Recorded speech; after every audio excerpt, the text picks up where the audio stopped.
नमो भगवते वासुदेवाय। आप सभी का हमारे YouTube चैनल पर हार्दिक स्वागत है। आज मोक्षदा एकादशी है, तो आइए सुने मोक्षदा एकादशी की पौराणिक कथा। साथ में सुनेंगे तुलसी माता और गणेश जी की कथा।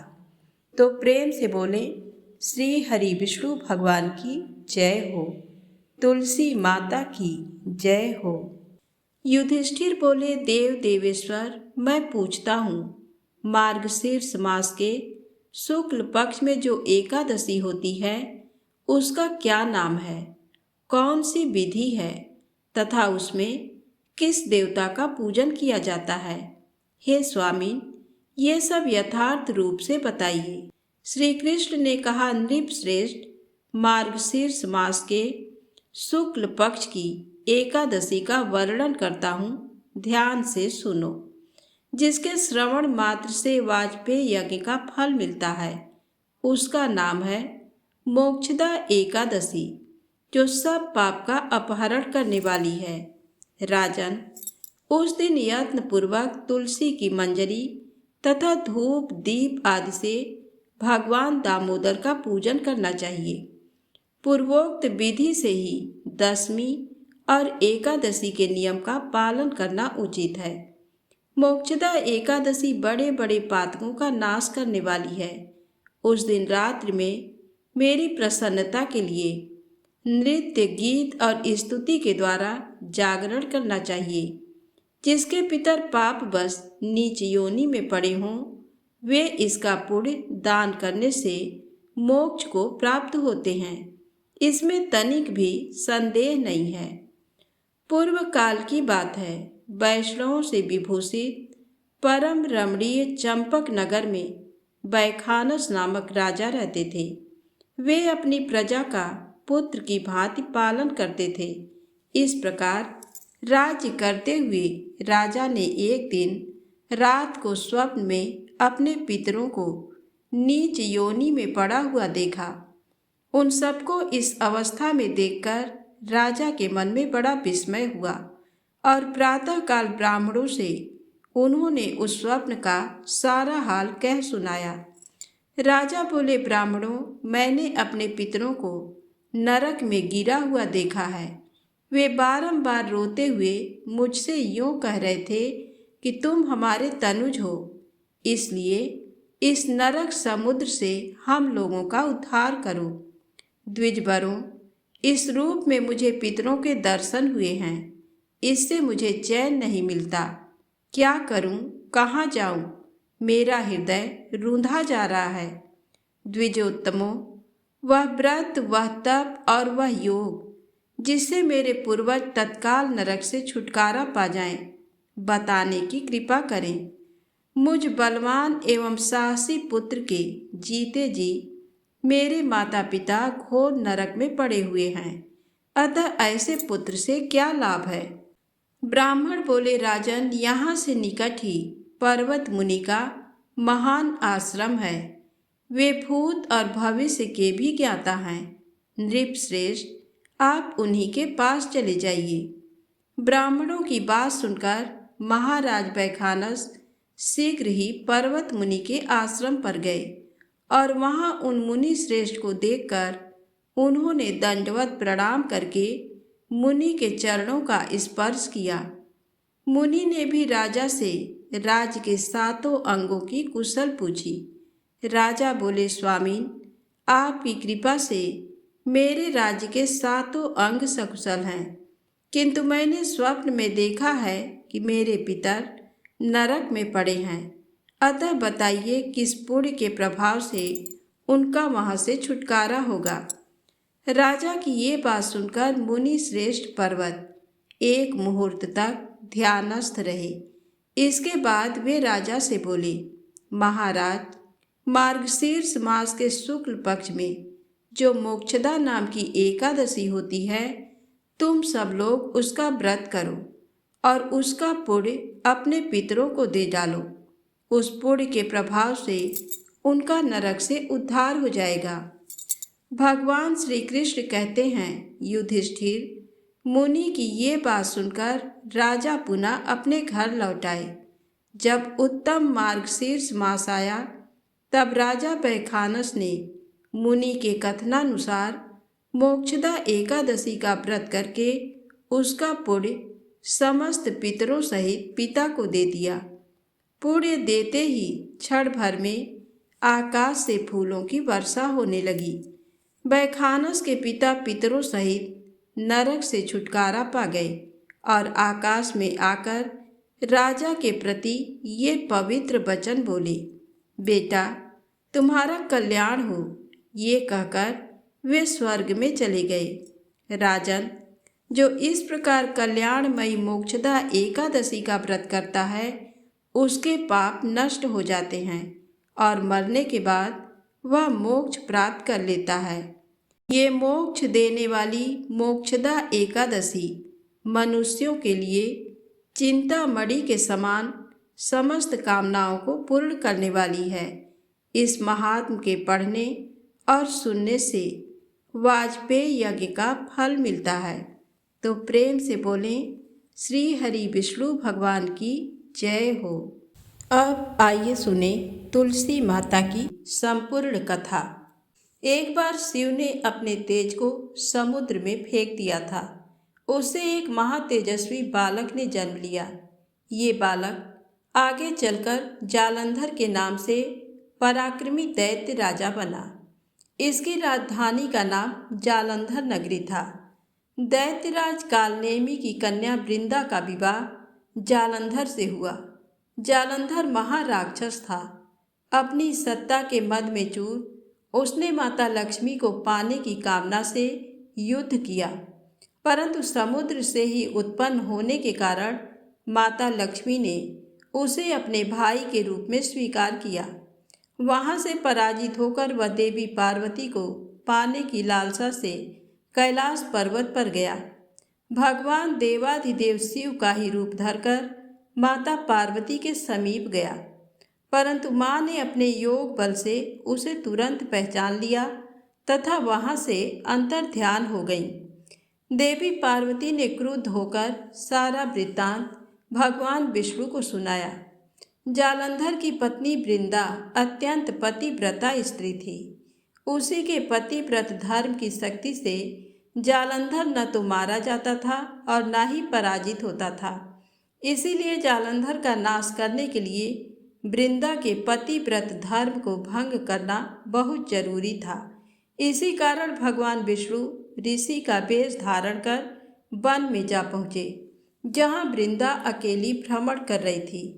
भगवान के साथ दो मायावी राक्षस भी थे, जिन्हें देखकर वृंदा भयभीत हो गई। ऋषि ने वृंदा के सामने पल भर में दोनों को भस्म कर दिया। उनकी शक्ति देखकर वृंदा ने कैलाश पर्वत पर महादेव के साथ युद्ध कर रहे अपने पति जालंधर के बारे में पूछा। ऋषि ने अपने माया जाल से दो बानर प्रकट किए। एक बानर के हाथ में जालंधर का सिर था तथा दूसरे के हाथ में धड़। अपने पति की ये दशा देखकर वृंदा मूर्छित होकर गिर पड़ी। होश में आने पर उन्होंने ऋषि रूपी भगवान से विनती की कि वह उसके पति को जीवित करे। भगवान ने अपनी माया से पुनः जालंधर का सिर धड़ से जोड़ दिया, परंतु स्वयं भी वह उसी शरीर में प्रवेश कर गए। वृंदा को इस छल का जरा आभास न हुआ। जालंधर बने भगवान के साथ वृंदा पतिव्रता का व्यवहार करने लगी, जिससे उसका सतीत्व भंग हो गया। ऐसा होते ही वृंदा का पति जालंधर युद्ध में हार गया। इस सारी लीला का जब वृंदा को पता चला तो उसने क्रुद्ध होकर भगवान विष्णु को शिला होने का श्राप दे दिया तथा स्वयं सती हो गई। जहाँ वृंदा भस्म हुई वहाँ तुलसी का पौधा उगा। भगवान विष्णु ने वृंदा से कहा, हे वृंदा, तुम अपने सतीत्व के कारण मुझे लक्ष्मी से भी अधिक प्रिय हो गई हो। अब तुम तुलसी के रूप में सदा मेरे साथ रहोगी। जो मनुष्य मेरे शालिग्राम रूप के साथ तुलसी का विवाह करेगा उसे इस लोक और परलोक में विपुल यश प्राप्त होगा। जिस घर में तुलसी होती है वहाँ यम के दूत भी असमय नहीं जा सकते। गंगा व नर्मदा के जल में स्नान तथा तुलसी का पूजन बराबर माना जाता है, चाहे मनुष्य कितना भी पापी क्यों ना हो। मृत्यु के समय जिसके प्राण मंजरी रहित तुलसी और गंगा जल मुख में रखकर निकल जाते हैं, वह पापों से मुक्त होकर वैकुंठ धाम को प्राप्त होता है। जो मनुष्य तुलसी व आंवलों की छाया में अपने पितरों का श्राद्ध करता है, उसके पितर मोक्ष को प्राप्त हो जाते हैं। तो प्रेम से बोले तुलसी माता की जय हो, श्री हरि विष्णु भगवान की जय हो। अब आइए सुनते हैं गणेश जी की पूजा पाठ में सुनी जाने वाली पौराणिक कथा। एक गांव था जिसमें एक सेठ जी अपने परिवार के साथ रहते थे। सेठ जी का गांव के पास के ही शहर में बड़ा व्यापार था। सेठ जी गणेश जी की पूजा श्रद्धा एवं विश्वास से करते थे, जिससे सेठ जी के घर में अन्न धन के भंडार सदैव ही भरे रहते थे। उनके जीवन में किसी भी प्रकार की कोई कमी नहीं थी। नित्य प्रतिदिन नियम अनुसार रोज वो नदी पर नहाने जाते और आकर गणेश जी की पूजा करते, उन्हें भोग लगाते, फिर स्वयं भोजन करते थे। ये बात सेठानी जी को अच्छी नहीं लगती थी। वो धार्मिक नहीं थी और ईश्वर में इतना विश्वास नहीं रखती थी। एक बार सेठानी जी ने सोचा कि ये इतना गणेश जी को मानते हैं, गणेश जी की पूजा करते हैं, इससे होता क्या है, आज तो देखती हूँ वो कैसे गणेश जी की पूजा करते हैं। अगले दिन जब सेठ जी नदी पर नहाने जाते हैं तो सेठानी जी गणेश जी की मूर्ति को उठाकर मूर्ति को कपड़े से ढककर बगीचे में जमीन में दबा देती हैं। जब सेठ जी नदी पर से नहाकर घर आते हैं और देखते हैं कि गणेश जी की मूर्ति तो मंदिर में नहीं है, तो वो सेठानी से पूछते हैं, गणेश जी की मूर्ति मंदिर में नहीं है, कहाँ गई? तो सेठानी जी बोलती है, मुझे नहीं मालूम, मूर्ति को घर में बहुत ढूंढते हैं उस दिन, क्योंकि वो गणेश जी को भोग नहीं लगा पाए थे। इसके लिए सेठ जी ने अन्न जल का भी त्याग कर दिया और गणेश जी से प्रार्थना करने लगे कि हे प्रभु, लगता है आप मुझसे रुष्ट हो गए हो और कहीं चले गए हो। आप अपनी कृपा दृष्टि मुझ पर बरसाइए, प्रभु मुझे दर्शन दीजिए। सेठ जी ने मन ही मन सोचा कि अब से जब तक आप मुझे मिल नहीं जाते, मुझे दर्शन नहीं दे देते, तब तक मैं अन्न जल का त्याग करता हूँ। वो दिन पूरा निकल गया। रात्रि में सेठ जी की भक्ति से प्रसन्न होकर गणेश जी भगवान ने स्वप्न में भगवान एक छोटे से चूहे के साथ खेल रहे होते हैं और चूहे को खाने को लड्डू देते हैं। चूहा लड्डू लेकर बगीचे में जाता है और जमीन को खोदता है और लड्डू वहीं डाल देता है। अचानक सेठ जी की नींद खुल जाती है। सेठ जी बगीचे में जाते हैं और वहीं खोदते हैं जहां उन्होंने सपने में देखा था, और वहीं से उनको थोड़ी सी जमीन खोदने पर कपड़े में लिपटे हुए गणेश जी की मूर्ति मिलती है। सेठ जी गणेश जी की मूर्ति की पूजा करके उनको यथास्थान स्थापित करते हैं और सेठानी के पूछने पर सारा वृत्तांत उन्हें सच सच बताते हैं।